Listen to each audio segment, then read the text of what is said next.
guys, welcome back to some NRL stuff, and today we'll be reviewing the best 5/8 of the NRL 2021 based off their recent form.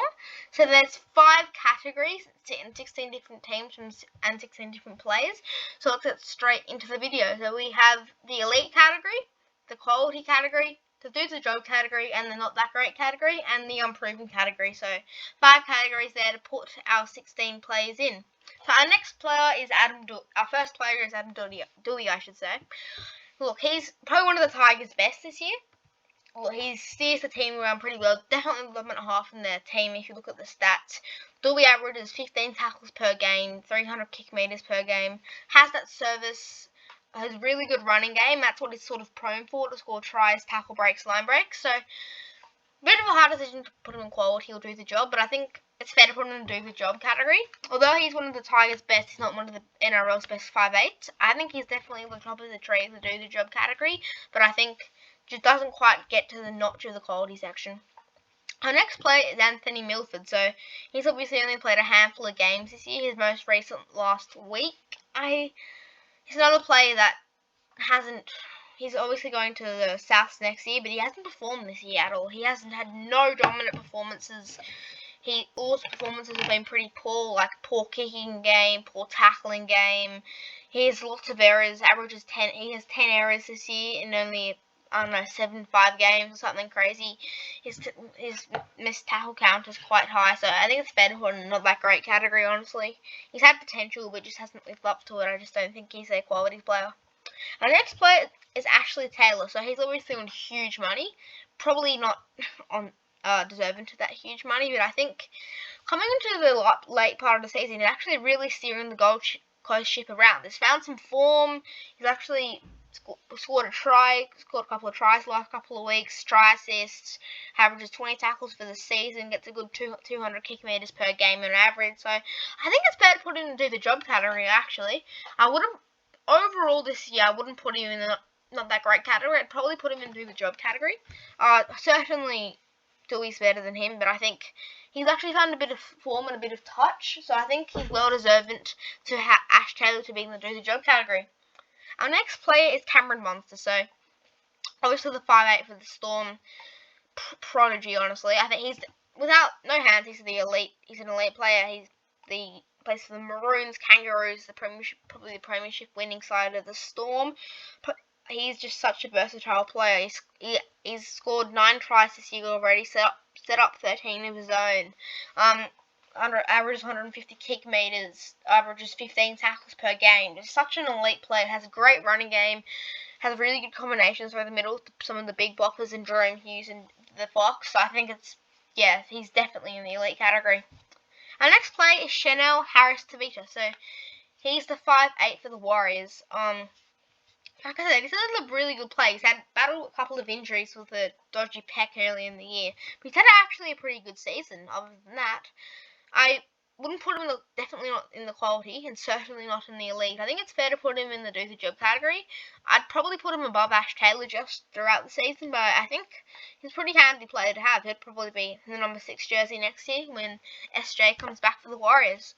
Our next player is Cody Walker. So he's another outstanding player. He's actually on track to win the Dally M potentially. He has the most try assists in the NRL with 27. Really great running game. Averages 17 tackles per game. 150 kick meters. Pretty good service out of dummy half. Really good combinations like Munster does.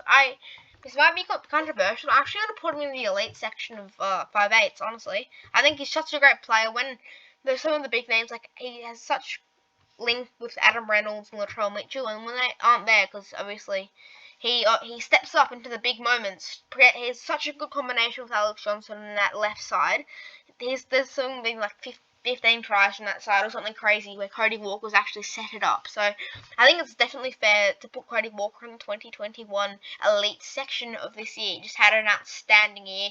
He's in the top 3 to win the Dally M along with Turbo, Cleary and himself. So I think he's a pretty good chance to win it, and I think he's definitely in the elite category. Our next player is Corey Norman. So he's sort of been in and out of the starting 5 for the Dragons, more in.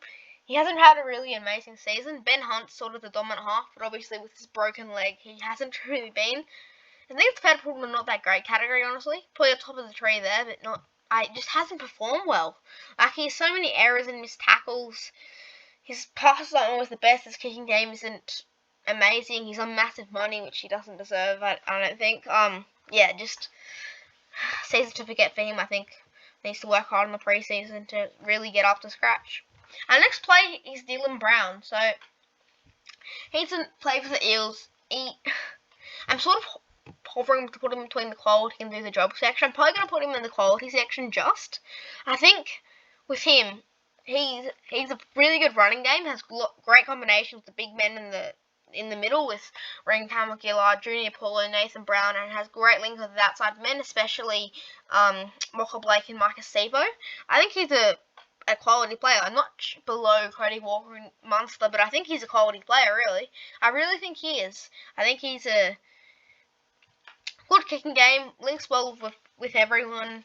He can stand up in the big moments and win the game, like you saw earlier in the year against the Roosters, got the winning field goal. I think he's, based on his form, I think he's a quality player. The Eagles and himself has had a bit of a slump in the last couple of rounds, obviously having a step up in quality, versing better sides, but no excuses for that. But I think all-round, overall, I think he's been a quality player. Our next player is Jack White, and this is going to be controversial. I'm doing it right now, do the job category. I honestly don't think he's up to scratch with the quality or all the elite players. He has a great running game, don't get me wrong, he's big and strong, but something about Jack White is he's one of those players he's made to look good. Like, he's such great players around him, George Hodgson, Josh Papali, Jordan Rapana, so on. So I think, especially in New South Wales, he's made to look good. He had a horrible performance in Game 3, absolutely horrible performance. Just wasn't on the same page as Moses and the other Blues guys. I think this year he hasn't had the great season. He won the Dally M last year, yes, I don't think he should have. I think Cleary definitely should have, but he did somehow. Yeah, I just haven't had, in my opinion, he just haven't had a great season, I honestly think. I think better than Dewey, probably, but I just don't think he's had a quality season. Our next player is Jake Averillo, the 5'8" /halfback for the Canterbury Bankstown Bulldogs. So, honestly, I've been watching him play recently, and he actually has a great running game. Earlier in the year against St. George, I don't know if you guys remember, but he actually won the game for them, set up 2 tries, scored 2 tries, and kicked 4 out of 4 goals, which is really impressive. I think that was a real standout performance, and we're like, oh yeah, Jake Averillo carried the Bulldogs in that round to 11 clash against the Dragons. I think with this form, I think it's been quite consistent, well, at really high level, and then quite consistent in the middle. I think it's fair to put him in the do the job category, probably a bit behind Taylor and Harris Tavita. Other than that, I think that's a fair assumption. Our next player is Jerome Luai. So honestly, this is my opinion again, controversial. I don't think he's that good, honestly. With the players around him in the Blues, he's so many great players. Angus Crichton, James Tedesco, Nathan Cleary, Brian Toto, Tom Trbojevic, Jake Trbojevic. So it goes on, the list goes on. I honestly don't think he's that good. Yes, he might have some glimpses, but he's not. Cleary normally carries the game almost. He's made good to look. Cleary, yes. Cleary sets him up and he passes, basically. Cleary's a dominant half. He averages under 100 kick meters per game, 10 tackles per game, and only averages 1 tackle break per game, and the odd try assist in there, and the odd try. So I really don't think this is controversial. I really don't think he's up to scratch. I'm gonna put him in do the job category, probably just behind Dewey. Yes, I just hasn't had a great and outstanding season. Yes, he debuted for the Blues, but he hasn't he just looked good around because the players around him are outstanding players, quality Australian level players. But for him, my opinion though. Now Kieran Foran, so he's our next player. He's at the Seagulls, had a horror run of injuries, but he's actually performed quite decently, honestly. It's a pretty good link with Cherry Evans. I wouldn't put him in the quality section, in my opinion. I'd probably put him in the do the job category. I'd actually put him just behind Luai, I think. He's had a pretty good season. He's pretty good links with Turbo and DCE. He's signed another year deal. He's only had one injury with a broken hand, but at the Bulldogs he's getting injured left, right and centre. So I think it's good to see him, the veteran, actually playing. And he does have some footy left in him, so I think it's fair to put him there. Our next player is Cody Mann. So honestly, he hasn't had a great season either. He's another player that's been pretty average. I'm controversial. I'm going to put him in the not that great category behind Norman. He's playing in the centres right now because obviously they needed a new 5'8" ASAP tonight, so I went and got Jake Clifford. Just hasn't had an amazing season at 5'8", honestly. He made quite a few errors. His stats aren't outstanding. In the middle period, it was pretty good, but then at the start and the end, right now, currently, he's been pretty poor. He's only averaged 15 tackles under 100 kick meters, and also has actually only scored one try this year and only set up 3. So for a half that's played 15 odd games at 5'8" is pretty poor, I gotta say. Our next player is Luke Cleary, so he's another quality player. Definitely above Dylan Brown. I think he's one of the best 5'8" in the game, honestly. Well, he's halfback, but he will play next 5'8" next year with Walker playing halfback. I think he's an outstanding player, honestly. Just in the first 3 games, he was leading the NRL, 7 try assists in 3 games. Yeah, he had a terrific partnership with Brett Morris on the left side, but unfortunately they're both injured out for the year and Beam was retired. But yeah, he's definitely a quality player. Next year I'm looking forward to see what the Roosters can do. I obviously go for the Roosters, so I'm really excited to see them. They're pretty much a winning side when they have all their players, 100%, but they've had so many injuries. And you sort of tend to forget the guys when you're like, oh, we lost. But we actually nearly won. And you tend to forget the guys we have out. We got Lindsay Collins, we got out Luke Keary, Josh Morris, Sawali, Billy Smith.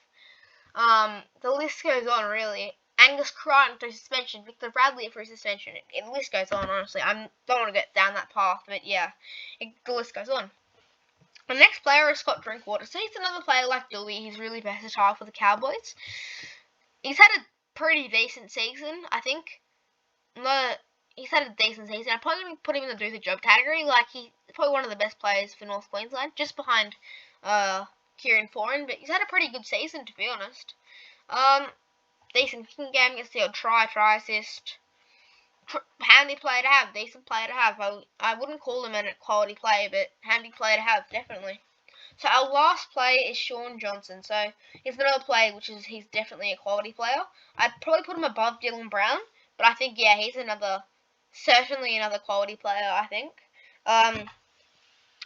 He works with the Sharks so well. He was playing so well up until he did his hamstring, unfortunately. So he's a great asset to the Sharks.